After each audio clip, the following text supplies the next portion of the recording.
Hello students. So in the previous video I explained you about the inventories.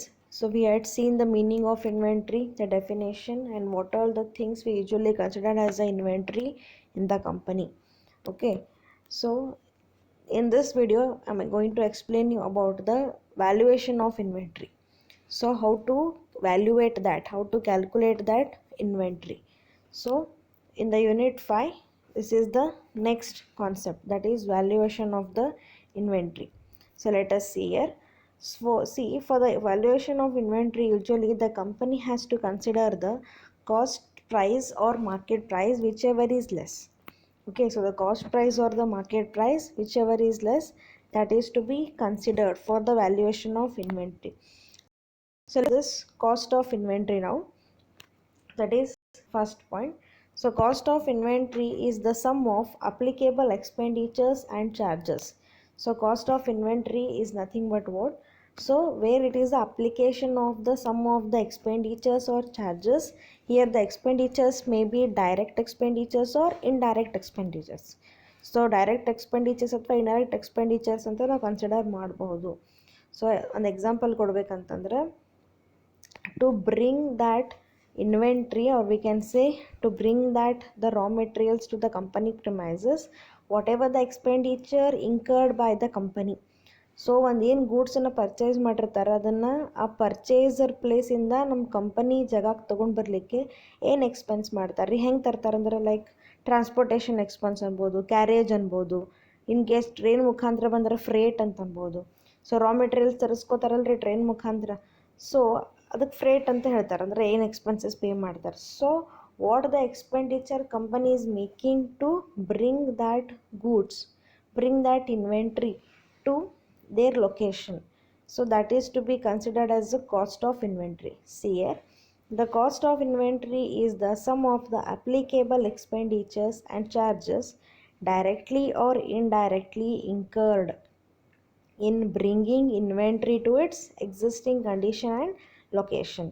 So ಆ ಲೊಕೇಶನ್ಗೆ ತಂದು ಮುಟ್ಟಿಸ್ಲಿತ್ತನ ಏನೇನು ಖರ್ಚು ಬರ್ತದಲ್ಲ ಅದಕ್ಕೆ ಏನು ಹೇಳ್ತಾರಂದ್ರೆ cost of inventory. Another one point is the second one. What is that? Market price.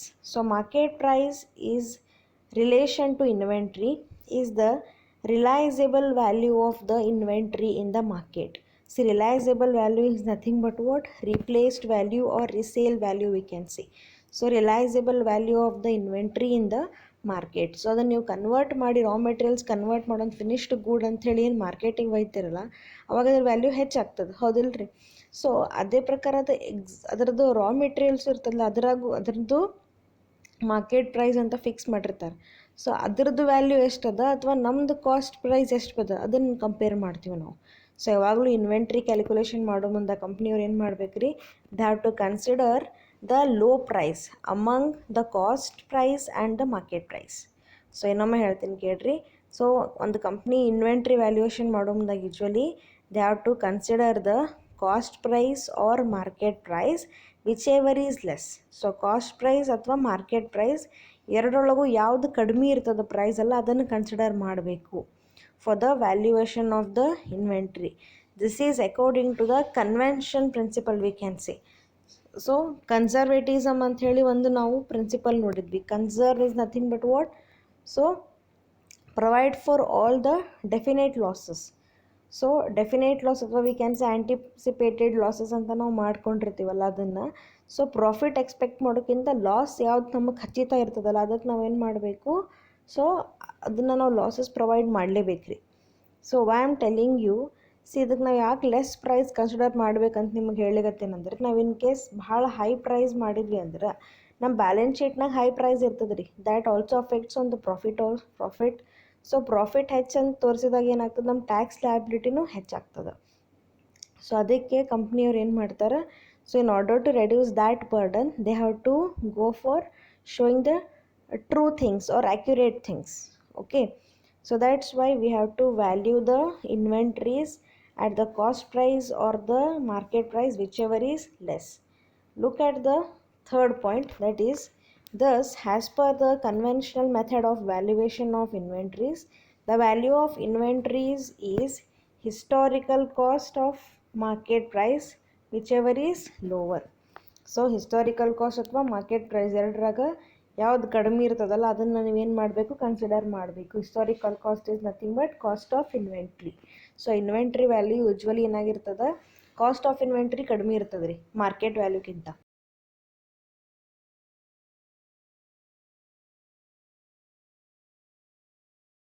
is usually less compared to the market price. Okay, see one simple thing, for the valuation of inventory, the cost price or the market price, whichever is less, that is to be considered. See the next, see methods of inventory valuation. Usually ನಿಮಗೆ ನಾ ಹೇಳ್ತಿದ್ದೆ ಇದ್ರ ಬಗ್ಗೆ. So methods of inventory valuation ಅಂದರೆ inventory calculation ಯಾವ ಥರ ಮಾಡೋದು ಅಂತ ಹೇಳಿ. ನಮ್ಮ ಹತ್ರ ಉಳಿತಾವಲ್ಲ ಕ್ಲೋಸಿಂಗ್ ಸ್ಟಾಕ್, ಅದನ್ನು ಹೇಳ್ಬೋದು, ಅದನ್ನು ಯಾವ ಥರ ವ್ಯಾಲ್ಯೂಯೇಷನ್ ನಾವು ಮಾಡ್ತೀವಿ ಅಂತ ಹೇಳಿ. See the valuation of inventory, for this around 8 to 10 methods are there.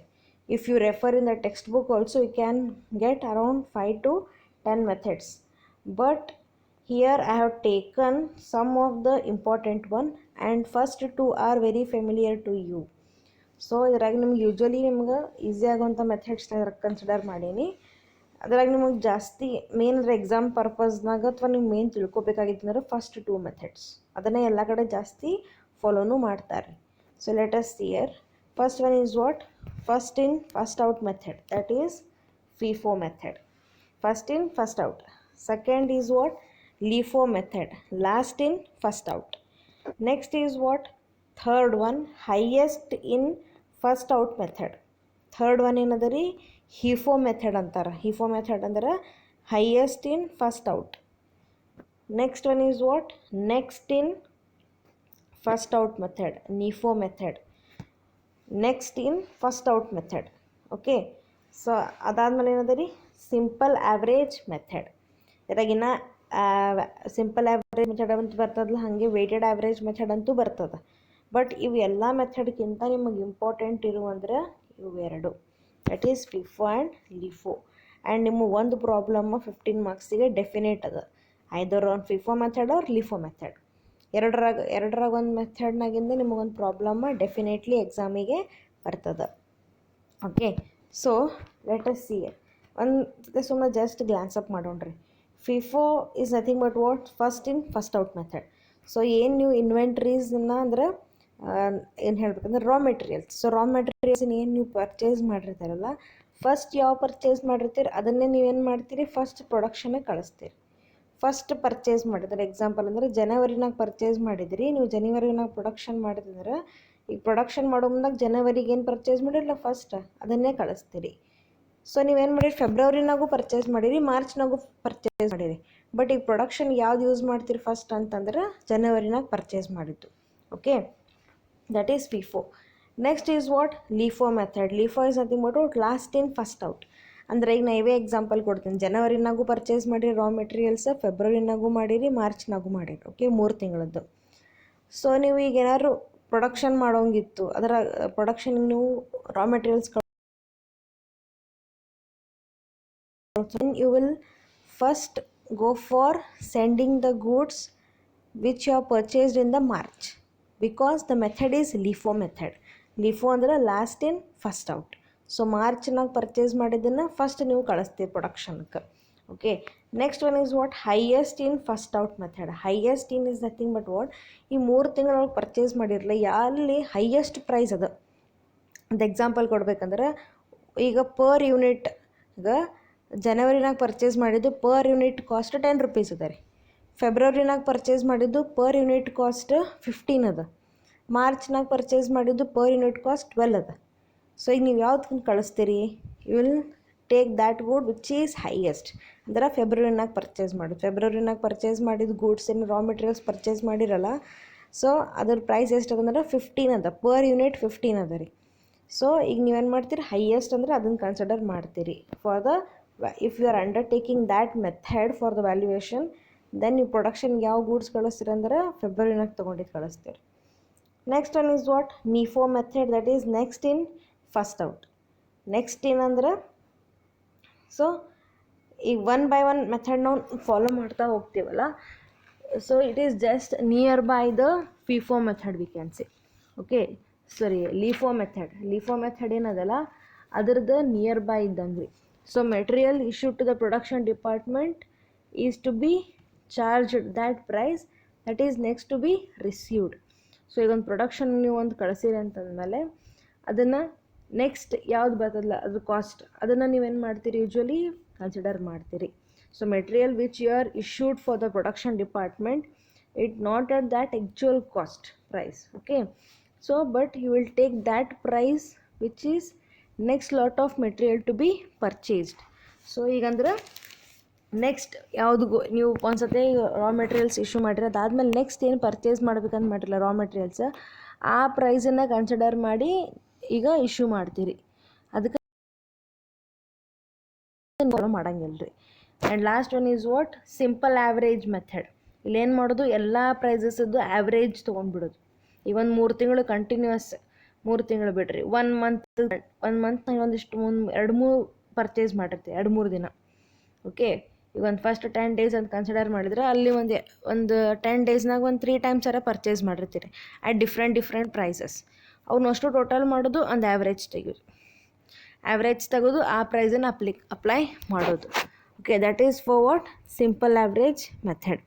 So where you have to calculate by adding number of different prices and divided by how many times you have made the purchases. So ಇದಕ್ಕೆ simple average ಅಂತಾರೆ. ಇದಕ್ಕೆ ಸಂಬಂಧಪಟ್ಟಿದ್ದು ಇನ್ನೊಂದು weighted average ಅಂತೂ ಬರ್ತದೆ ರೀ. So okay, ಇವೆಲ್ಲ ಭಾಳಷ್ಟು ಟೈಪ್ಸ್ ಇದ್ದಾವೆ, ಬಟ್ ನಿಮಗೆ ಇದರೊಳಗೆ ಇಂಪಾರ್ಟೆಂಟ್ ಇರುವಂದ್ರೆ ಇವು 2 ಮೆಥಡ್, ಓಕೆ. ಇವು 2 ಮೆಥಡ್ ಬಗ್ಗೆ ನೀವು ಜಾಸ್ತಿ ತಿಳ್ಕೋರಿ. That is FIFO method and LIFO method. Let us see them. First one, that is first in first out method, that is FIFO method. See, first method is commonly known as FIFO. Under this method, materials received first are issued first. So the materials which are received first are issued first. ಅಂದ್ರೆ company ಇದು ಏನು manufacturing ಯೂನಿಟ್ನಾಗ raw materials ಇರ್ತಾವಲ್ಲ, ಆ ಡಿಪಾರ್ಟ್ಮೆಂಟ್ನಾಗ first ಯಾರು raw materials receive ಮಾಡ್ಕೋತಾರಲ್ಲ ಅದೇ ರಾ materials ಏನು ಮಾಡ್ತಾರೆ, manufacture ಮಾಡ್ಲಿಕ್ಕೆ ಇಶ್ಯೂ ಮಾಡಬೇಕು, okay. This is FIFO method. After the first lot of materials purchased is over or exhausted, the next lot is taken up for the issue. So after this ಇದು ಏನು ಪ್ರೊಡಕ್ಷನಿಗೆ ಕಳಿಸಿರಲ್ಲ ಇದು first ಮುಗಿಬೇಕ್ರಿ. ಅಷ್ಟು goods ಇವು ಮುಗಿಯೋತನ next ಲಾಟದು issue ಮಾಡೋಂಗಿಲ್ಲ. So ಒಂದು example ಆಗಲ್ಲ ಏನು ಕೊಟ್ಟಿದ್ನಲ್ಲ, ಹಂಗೆ ಜನವರಿದು ಏನು ಪರ್ಚೇಸ್ ಮಾಡಿವಲ್ಲ ಅಷ್ಟು ಜನವರಿದು ರಾ ಮೆಟೀರಿಯಲ್ಸ್ ಪರ್ಚೇಸ್ ಆಗಿದ್ದು ಎಕ್ಸಾಸ್ಟ್ ಆಗಬೇಕಂದ್ರೆ ಅಷ್ಟನ್ನು ಮ್ಯಾನುಫ್ಯಾಕ್ಚರಿಂಗ್ ಕಳಿಸ್ಬೇಕು. ಅದು ಜನವರಿದು ಅಷ್ಟು ಮುಗಿದ್ಮೇಲೆ ಏನು ಮಾಡೋದು, ಫೆಬ್ರವರಿಗೆ ತೊಗೊಳಿದ್ರಿ. ಈಗ ಒಮ್ಮೆ ಫೆಬ್ರವರಿ ತೊಗೋತೀವಿ ಅಂತ ನಡೆಯೋದಿಲ್ಲ. So first you have to complete all the beginning purchases, first purchases, and later you can go for next. This is FIFO method. Second point is what? The pricing of the issue of first is done at the rate of purchase of the first lot. So pricing ಹೆಂಗೆ ಮಾಡ್ತಾರೆ ಅಂತಂದ್ರೆ, at what price they have purchased the raw materials, that is to be considered for pricing the products. So ಈಗ ರಾ ಮೆಟೀರಿಯಲ್ಸ್ನ ಎಷ್ಟಕ್ಕೆ purchase ಮಾಡೀನಿ ಅಂತಂದ್ರೆ ಅದೇ ಪ್ರೈಸನ್ನೇ ಆ ಏನು ಫಿನಿಶ್ಡ್ ಗೂಡ್ ರೆಡಿಯಾಗಿರ್ತದಲ್ರಿ ಅದೇ ಪ್ರೈಸಲ್ಲಿ ಹಚ್ಚಬೇಕು, finished goods, okay. So the pricing of issue of first is done at the rate of purchase of the first lot. Similarly, the pricing of materials follows for the subsequent lots. Next lots ಹಂಗೆ ರೀ, ಯಾವ ಪ್ರೈಸಿಗೆ purchase ಮಾಡಿರ್ತಾರೆ ಆ ಪ್ರೈಸೇ ಅಲ್ಲಿ charge ಮಾಡಬೇಕು. So in short, materials are charged at cost price or purchase price. So ಯಾವ ಪ್ರೈಸಿಗೆ ಪರ್ಚೇಸ್ ಮಾಡ್ತಾರೆ ಆ ಪ್ರೈಸನ್ನು ಏನು ಮಾಡ್ತಾರಲ್ಲಿ ಹಚ್ತಾರೆ, okay. Next is, as such the closing inventory is are always out of the latest cost acquired. So we can say that the materials issued are priced at the oldest cost price listed in the store ledger account, and consequently the materials in hand are valued at the price of the latest purchase. So in simple, here the closing stock is to be valued. Closing stock ಹೆಂಗೆ value ಮಾಡ್ತಾರೆ ಅಂದ್ರೆ on the basis of the method which they are following. So closing inventories are always out of the latest cost acquired. So ರೀಸೆಂಟಾಗಿ ಏನು cost acquire ಮಾಡಿರ್ತಾರಲ್ಲ ಅದರದ್ದೇ consider ಮಾಡಬೇಕು. As we can say that the materials issued are priced at the oldest cost price. Materials ಅಂದರೆ ಅವಾಗ purchase ಮಾಡಿರ್ತಾರಲ್ಲ ಅವಾಗೇ old ಪ್ರೈಸನ್ನೇ ಹಾಕಿರ್ಲಕ್ರಿ. ಓಲ್ಡ್ ಪ್ರೈಸ್ ಅಂದ್ರೆ ಅವ್ರು ಯಾವಾಗ ಪರ್ಚೇಸ್ ಮಾಡಿರ್ತಾರೆ ಆ ಪ್ರೈಸ್, ಓಲ್ಡ್ ಪ್ರೈಸನ್ನೇ ಅವರು ಚಾರ್ಜ್ ಮಾಡಲಿ ಅಂದ್ರೆ ಲೇಟೆಸ್ಟ್ ಪ್ರೈಸನ್ನೇ ಹಾಕಿ ಅದನ್ನು ವ್ಯಾಲ್ಯೂಯೇಷನ್ ಮಾಡಬೇಕು. Latest price is nothing but what considering the cost price or the market price which ever is less. Okay, see there are some merits for this method, FIFO method. ಏನು merits ಅದಾರೆ ಅಂದ್ರೆ it is simple. So the method easy ಅರ್ಥ ಆಗ್ತಾ ಇಲ್ರಿ. So first purchase ಮಾಡಿದ್ದನ್ನೇ first issue ಮಾಡ್ತೀವಿ, ಅದೇ ಪ್ರೈಸನ್ನ ಅಲ್ಲಿ ಚಾರ್ಜ್ ಮಾಡ್ತೀವಿ ಇಷ್ಟೇ. Second one, it proves or represents good inventory management. So this totally shows that good inventory management. So inventories ಕರೆಕ್ಟಾಗಿ ಮ್ಯಾನೇಜ್ ಮಾಡ್ತೀವಿ, ಯಾಕಂದರೆ ನಾವು ಫಸ್ಟ್ ಪರ್ಚೇಸ್ ಮಾಡಿದ್ದನ್ನೇ ಫಸ್ಟ್ ಇಶ್ಯೂ ಮಾಡ್ತೀವಿ. ಸೊ ಅವೆಲ್ಲ ಗೂಡ್ಸ್ ಖಾಲಿ ಆದಮೇಲೆ ನೆಕ್ಸ್ಟ್ ಪರ್ಚೇಸ್ ಮಾಡ್ತೀವಿ. ಅಥವಾ ನಮ್ಮದು ಡಿಮಾಂಡ್ ಭಾಳ ಇತ್ತು ಅಂದ್ರೆ ನೋಡಿಕೊಂಡು ಪರ್ಚೇಸ್ ಮಾಡ್ತೀವಿ. It is helpful for even inventory management also. Third one, there is no danger of over or under recovery of cost. So ಇಲ್ಲೇನು ನಮಗೆ ಪ್ರಾಬ್ಲಮ್ ಇರಲ್ರಿ, ಯಾಕಂದ್ರೆ ನಾವು ಇಲ್ಲಿ ನ್ಯಾಯವಾದ ಬೆಲೆ ಹಚ್ಚಲಿಗತ್ತೀವಿ. ನಾವು ಯಾವ ಪ್ರೈಸಿಗೆ ಪರ್ಚೇಸ್ ಮಾಡ್ತೀವಿ ಅದೇ ಪ್ರೈಸನ್ನ ಅಲ್ಲಿ ಕನ್ಸಿಡರ್ ಮಾಡ್ತೀವಿ.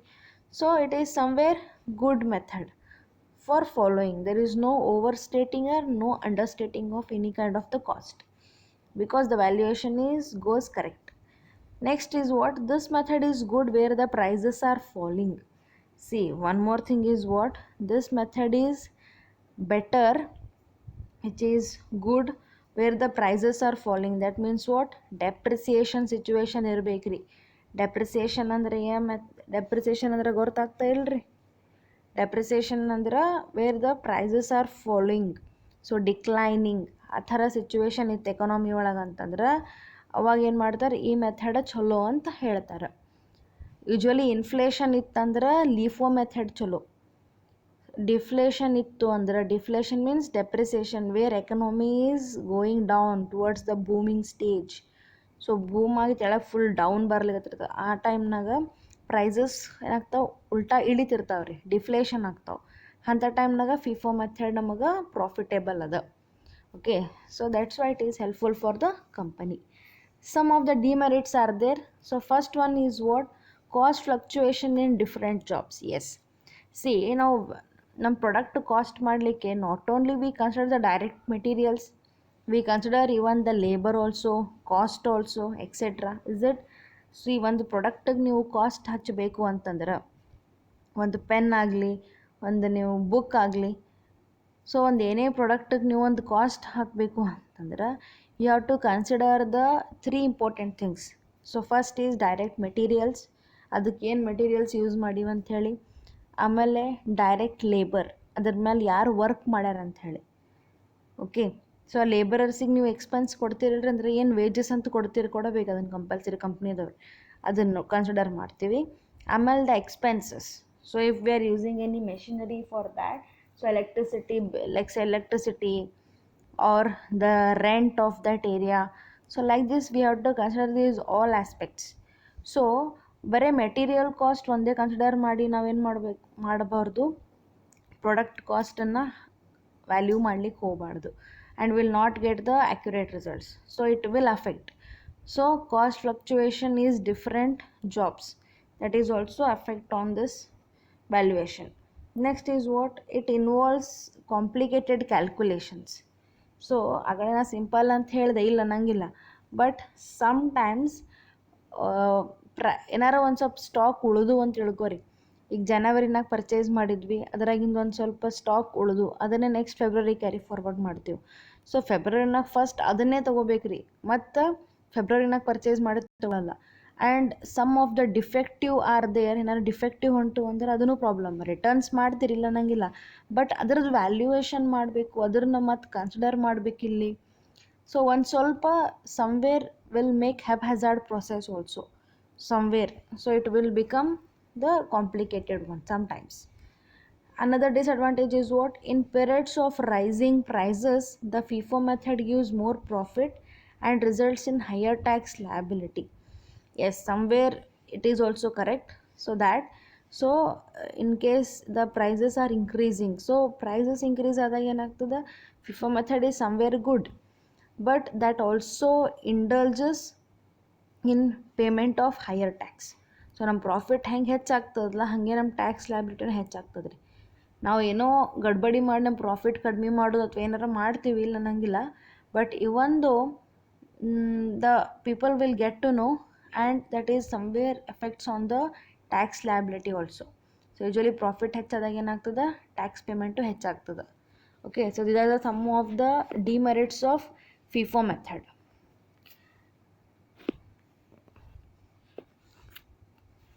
Next one, that is LIFO method, last in first out method. Yes, so last in first out method, see here, this is known as LIFO method. This method is opposite to FIFO. So ಫಿಫೋನಾಗ ಹೆಂಗಿತ್ತು ಅದ್ರ opposite LIFO ಇರ್ತದೆ. ಯಾಕಂದ್ರೆ ಫಿಫೋನಾಗ first in first out ಇತ್ತು, ಅಂದ್ರೆ first raw materials ಏನು purchase ಮಾಡ್ತೀರಿ ಅದನ್ನು ಪ್ರೊಡಕ್ಷನ್ಗೆ ಇಶ್ಯೂ ಮಾಡ್ಕೋತಿದ್ರಿ. ಲಾಸ್ಟ್ ಇನ್ ಫಸ್ಟ್ ಔಟ್ ಅಂತ ಇದು ಅದ, ಯಾಕಂದ್ರೆ LIFO ಅದ. ಲಾಸ್ಟ್ ಇನ್ ಅಂದ್ರೆ ಈಗ ಪ್ರೊಡಕ್ಷನಿಗೆ ನಾವು ಗೂಡ್ಸ್ ಕಳಿಸ್ಲಿಕ್ಕತ್ತೀವಿ ಅಂದ್ರೆ ಅದಕ್ಕಿಂತ ಹಿಂದೆ ಯಾವುದು ಗೂಡ್ಸ್ ಪರ್ಚೇಸ್ ಮಾಡಿವಲ್ಲ ಅದನ್ನೇ ಫಸ್ಟ್ ಕಳಿಸ್ಬೇಕು. So under this method the last purchased are issued first to production. So you can see this. So last purchased are issued first to the production. Last ಏನು purchase ಮಾಡಿವ ಅದನ್ನು ಪ್ರೊಡಕ್ಷನ್ಗೆ first ಕಳಿಸ್ತೀವಿ. The price of materials to be issued would be the cost price of the last lot of materials purchased. So ಪ್ರೈಸ್ನು ಯಾವುದು consider ಮಾಡ್ತೀವಿ, charge ಮಾಡ್ತೀವಿ ಅಂದರೆ at what price we had purchased. So purchase price will remain same. So ನಮ್ದು ಏನು cost price ಅದಲ್ಲ, ನಾವೇನು purchase ಮಾಡಿವಲ್ಲ ಆ ಪ್ರೈಸಿಗೆ ನಾವೇನು ಮಾಡ್ತೀವಿ ಅದನ್ನು ಇಶ್ಯೂ ಮಾಡ್ತೀವಿ. But the thing is what, the last we purchase that is issued first year. Okay, so last ಏನು ಪರ್ಚೇಸ್ ಮಾಡೋಕ್ಕಿಂತ ಮುಂಚೆ ಏನು ಪ್ರೈಸ್ ಇರ್ತದಲ್ಲ ಅದನ್ನು ಈಗ ಏನು ಮಾಡ್ಬೇಕಿರಿ,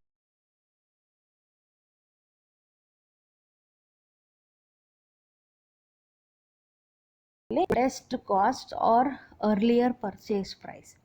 ಈ ಹಿಂದಿಂದ್ರಾಗ ಏನು ಹೇಳಿದ್ದೆ ನಿಮ್ಗೆ, ನಾ ಫಿಫೋನಾಗ ಅಲ್ಲಿ ಏನು ಮಾಡ್ತಿದ್ವಿ, ಲೇಟೆಸ್ಟ್ ಪ್ರೈಸ್ ಕನ್ಸಿಡರ್ ಮಾಡ್ತಿದ್ವಿ ಇನ್ವೆಂಟ್ರಿ ವ್ಯಾಲ್ಯೂಯೇಷನ್ ಮಾಡಲಿಕ್ಕೆ.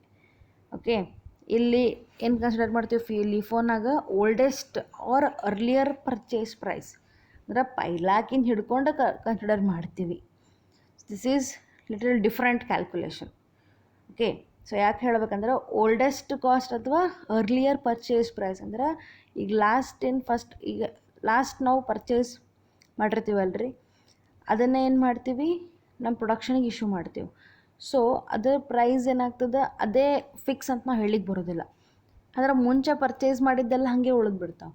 ಸೊ ಅದಕ್ಕೆ ಹಿಂದೆ ಏನು ಪರ್ಚೇಸ್ ಮಾಡಿರ್ತೀವಲ್ಲ that cost we have to considered, that also consider for the calculation of the inventories. Okay, so closing stocks so usually valued at the oldest cost or earliest purchase price.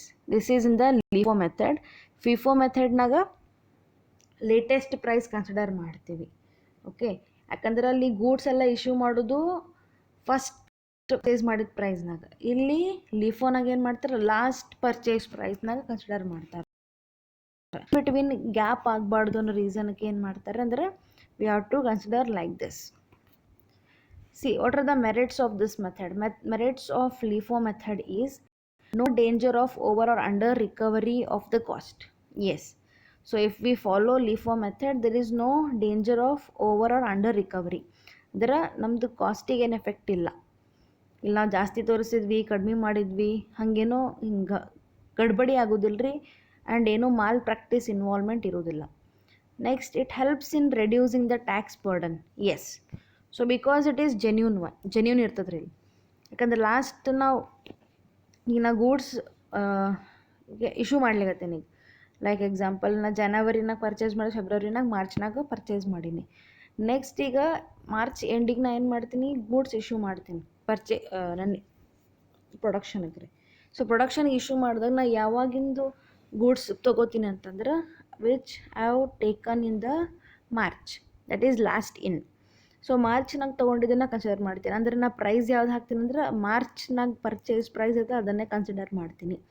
And that is only used for the valuation of that is only used in the cost price also.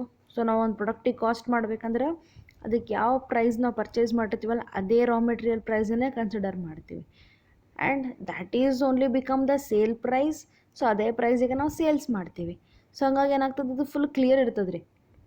ಒಂದು example ಕೊಡ್ಬೇಕಂದ್ರೆ ನನ್ನ ರಾ ಮೆಟೀರಿಯಲ್ಸಿಗೆ ನನಗೆ 10 ರೂಪಾಯಿ ಬಿದ್ದದ್ರಿ. So ನಾನು finished ಗೂಡಿಗೆ ನಾನು ಏನು ಮಾಡ್ತೀನಿ, 10 ರೂಪಾಯಿನೇ charge ಮಾಡ್ತೀನಿ. ಯಾಕಂದರೆ ರಾ ಮೆಟೀರಿಯಲ್ ಕಾಸ್ಟ್ 10 ರೂಪಾಯಿ ಅದು. ಸೊ ರಾ ಮೆಟೀರಿಯಲ್ ಕಾಸ್ಟ್ 10 ರೂಪಾಯಿ ಅದು finished ಗೂಡದ್ದು.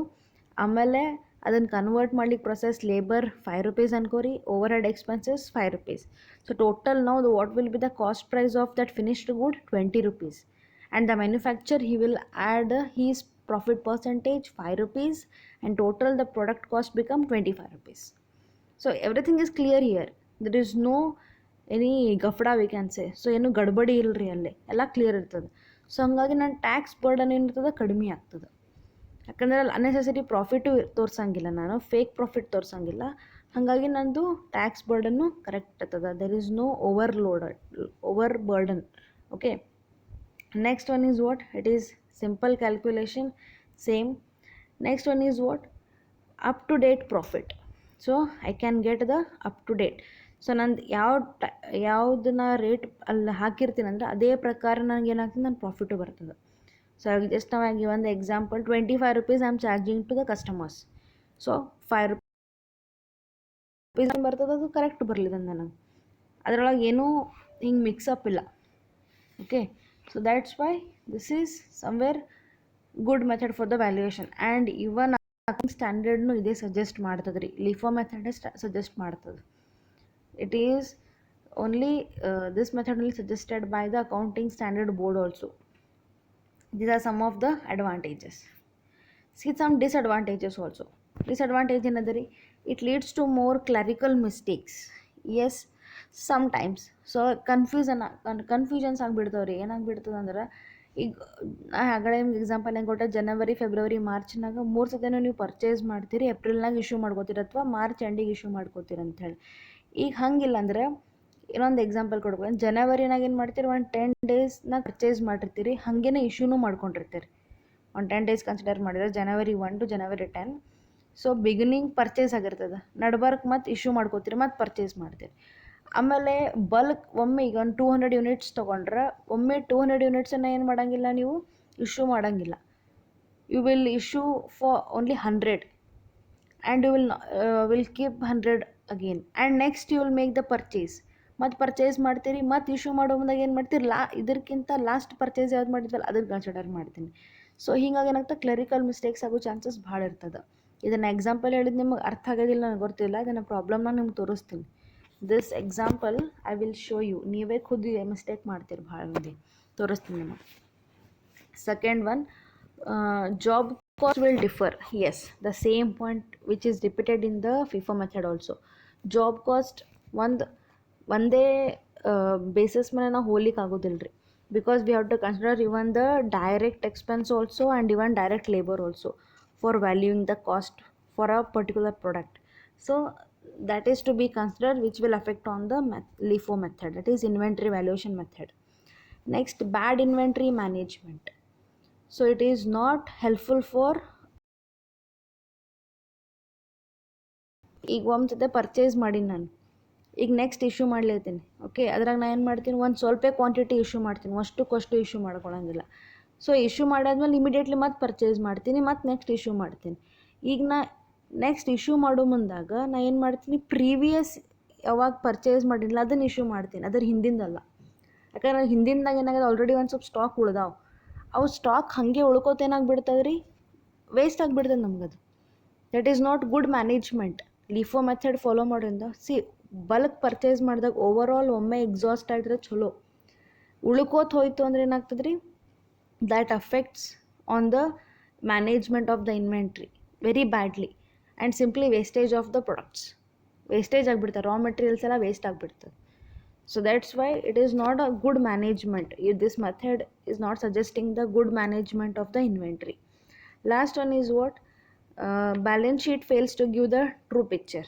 Yes, so sometimes the balance sheet is not providing true picture because ಇರಾಗ ಸ್ವಲ್ಪ ಗೂಡ್ಸ್ ಎಲ್ಲ ಏನಾಗ್ಬಿಡ್ತದೆ ವೇಸ್ಟ್ ಆಗೋದ್ರಿಂದ ನಾವು ವ್ಯಾಲ್ಯೂಯೇಷನ್ ಆಫ್ ಇನ್ವೆಂಟ್ರಿ ಮಾಡಿದಾಗ ನಮಗೆ ಕರೆಕ್ಟ್ ಸಿಗೋದಿಲ್ಲ. ರಾ ಮೆಟೀರಿಯಲ್ಸ್ ಎಷ್ಟು ಆ್ಯಕ್ಚುಲಿ ಇತ್ತು ನಮ್ಮ ಕಡೆ ಅದ್ರಾಗ ವೇಸ್ಟ್ ಆಗಿದ್ರೆ ನಾವೇನು ಮಾಡ್ತೀವಿ ಹಾಳಾಗಿ ಇಟ್ಕೋತೀವೇನ್ರಿ ಅದನ್ನು ವ್ಯಾಲ್ಯೂಯೇಷನ್ ಅರ ಮಾಡ್ಲಿಕ್ಕೆ ಬರ್ತದೆ. We can't use it for the next year also because its nature. ಯಾಕಂದ್ರೆ ಒಂದೊಂದು ಗೂಡ್ ಹೆಂಗಿರ್ತಾವೆ ನೇಚರ್ ಅಂದರೆ ಪೆರಿಷೇಬಲ್ ಇರ್ತಾವೆ, ಈಸಿ ಪೆರಿಶ್ ಆಗಿಬಿಡ್ತದೆ. So that's why we have to think about it and we have to see how best we can able to manage it, and it will exhibit in the financial statements also. So that's why the method which we are adopting for the valuation of inventory, we have to see it carefully and then we have to adopt it. Okay, so just go through these points which this explanation is available in the textbook only. ಸ್ವಲ್ಪ ನೋಡ್ಕೋರಿ, ಏನಾರ problem ಅಂತಿದ್ರೆ ನಂಗೆ message ಮಾಡಿರಿ. I hope you are getting this. So next ವಿಡಿಯೋಯಿಂದ ನಿಮ್ಗೆ ಪ್ರಾಬ್ಲಮ್ಸನ್ನು ನಾನು ಕಳಿಸ್ತೀನಿ. Okay, fine.